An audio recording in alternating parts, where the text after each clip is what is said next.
Bonjour, bienvenue dans cette nouvelle vidéo. On est de retour en Utah cette semaine après un court passage en Arizona dans l'enfer du Grand Canyon. Si vous n'avez pas vu ça, allez voir notre dernière vidéo où on fait une longue randonnée assez ardue dans le Grand Canyon. Premier arrêt, Horseshoe Bend. Probablement une des images que vous avez vues sur Instagram qui sont quand même assez connues. En tout cas, moi, j'en avais vu plusieurs. J'avais vraiment le goût de faire cet arrêt-là puis d'aller voir de quoi ça avait l'air. Finalement, l'endroit nous a un peu déçus. Dès qu'on arrive, déjà, il y a une longue file de véhicules pour accéder au site. Le stationnement est bondé. Faut payer 10 US pour entrer sur le site. Puis, moi, je m'attendais à ce que ça soit une jolie randonnée où il y a des choses à voir puis que finalement, on arrive au magnifique point de vue à la toute fin. Mais finalement, c'est uniquement un chemin d'à peu près 20 minutes, quand même assez large, plat, où il y a pas grand-chose à voir. Il y a énormément de monde. Puis, finalement, on arrive au Horseshoe Bend à la fin. Oui, la vue, elle est magnifique, mais c'est un peu gâché par la quantité de monde qui est là, qui se battent pour justement avoir leur photo Instagram. Donc, oui, un endroit qui est beau, mais on le recommande pas nécessairement.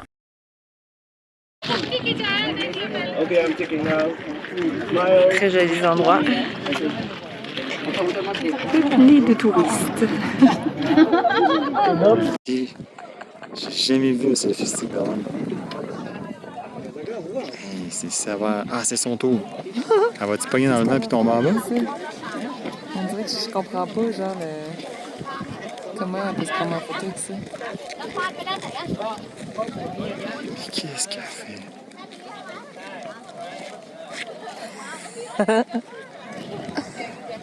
Je comprends pas. Elle se fait prendre en photo avec sa perche. Ah, elle fait genre du 360. Ensuite, notre prochain objectif, c'était Bryce Canyon. Mais avant, il fallait se trouver un endroit où aller camper pour la nuit. On est tombé sur un super bel endroit, encore une fois gratuit, on aime ça, dans un endroit vraiment avec une géologie extraordinaire, des montagnes multicolores qui s'offraient à nous, un endroit hyper calme, on se sentait vraiment seul au monde, on a pu relaxer et avoir une bonne nuit de sommeil. Ensuite, direction Bryce Canyon, un autre endroit où j'avais vu, moi, personnellement, des tonnes de photos vraiment iconiques. Ça avait l'air magnifique. Bryce Canyon, c'est quand même un assez petit parc qui est facile à visiter en une journée.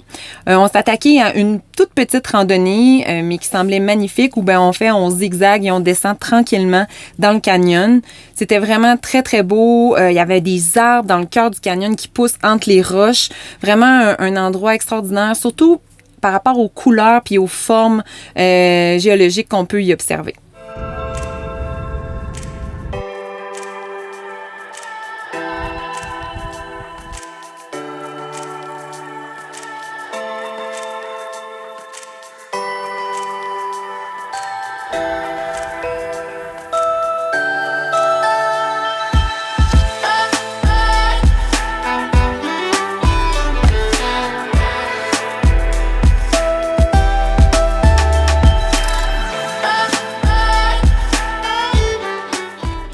Prochaine destination sur notre itinéraire, le parc national de Zion.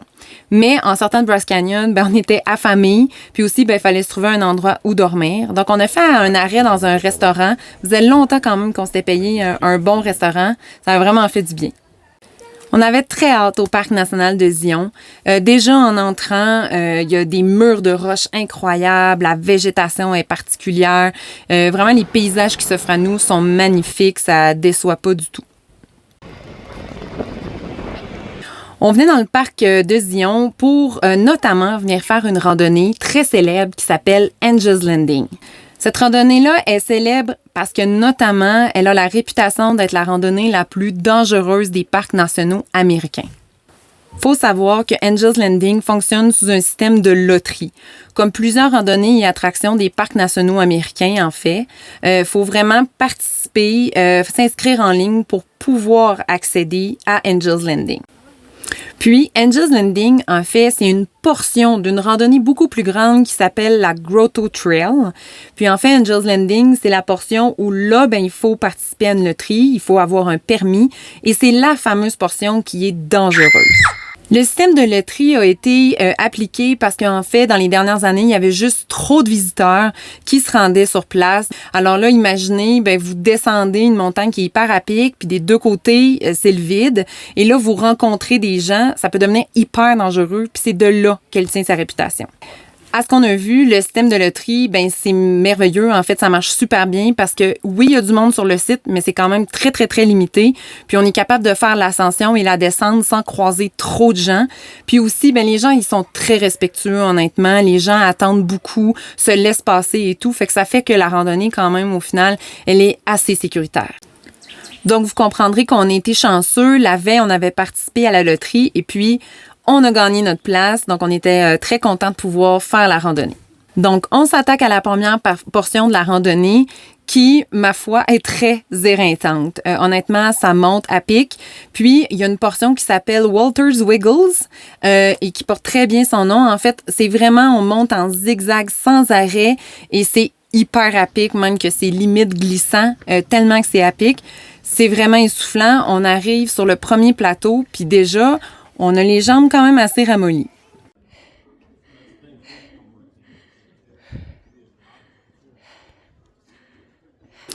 Après le Walter's Wiggle, on est bien essoufflé et on arrive sur un plateau où là, il faut déjà commencer à escalader avec les chaînes. Cette portion-là, elle va quand même bien, honnêtement. C'est pas trop à pic, puis surtout, on n'est pas dans le vide. C'est très facile, honnêtement. Et puis là, on arrive sur un second plateau qui s'appelle le Scout Lookout.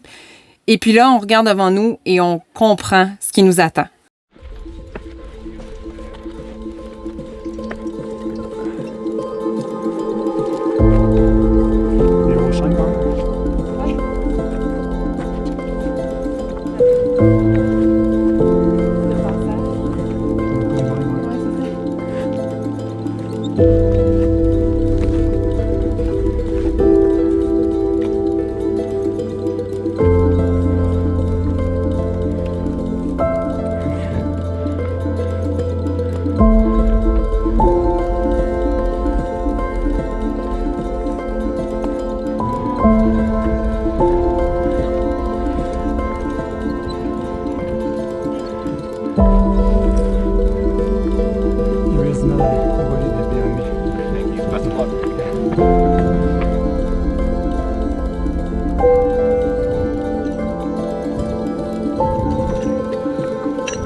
Donc oui, on voit la crête vertigineuse vraiment à pic avec les chaînes. On comprend peut-être la dangerosité de cette randonnée-là. Et puis là, Hugues, il a le vertige, puis il me dit « Moi, j'ai pas le goût de continuer. Mon orgueil est pas assez fort pour me pousser à faire ça, mais si tu veux y aller, vas-y. » Fuck off, moi je vais pas là. Oubliez ça, là. C'est très à pic, ça. Ça n'a pas rapport, là. Fait que moi, je prends mon courage à deux mains, j'installe la GoPro et je décide que j'y vais, go. Je suis venue là pour ça, fait que je me lance. Trop de vertige, je vais rester ici. Et moi, j'y vais.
Honnêtement, quand on est dans la randonnée, c'est vraiment pas si pire que ça.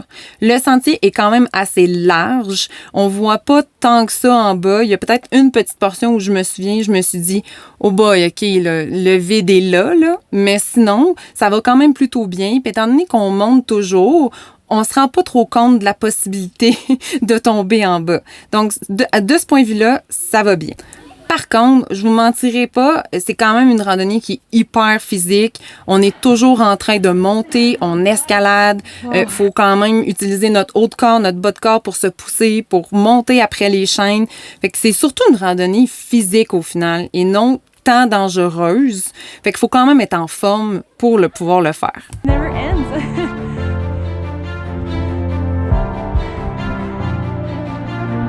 Oh yeah, wow. Yeah.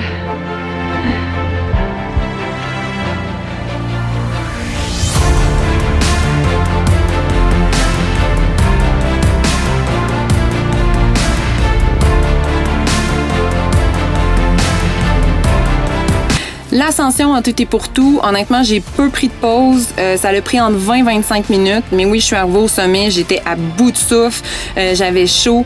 Mais la vue qui s'offre à nous est vraiment incroyable. Honnêtement, ça vaut 100% la peine de le faire.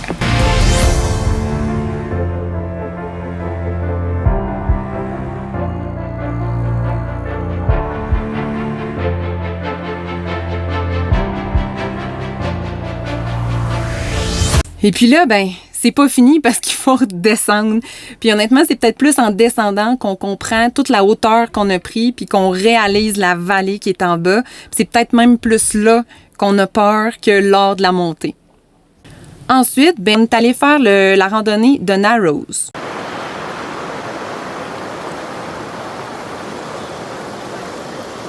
Là, c'est vraiment une randonnée tout à fait différente qui s'offre à nous. Une randonnée, on va dire, plus aquatique. En s'en allant vers le sentier, on voyait plein de gens qui étaient avec des salopettes d'eau, des gros souliers faits pour l'eau, vraiment 100% équipés. Nous, on était en petits souliers d'eau puis en short de sport, là. Puis, en arrivant là, honnêtement, on marche sur des roches, dans le lit d'une rivière.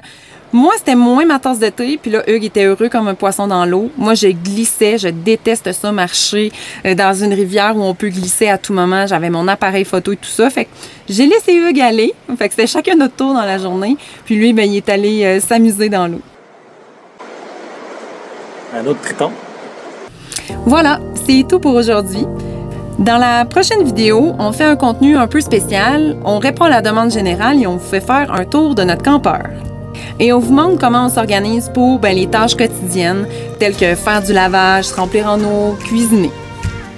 Merci beaucoup, à bientôt, bye!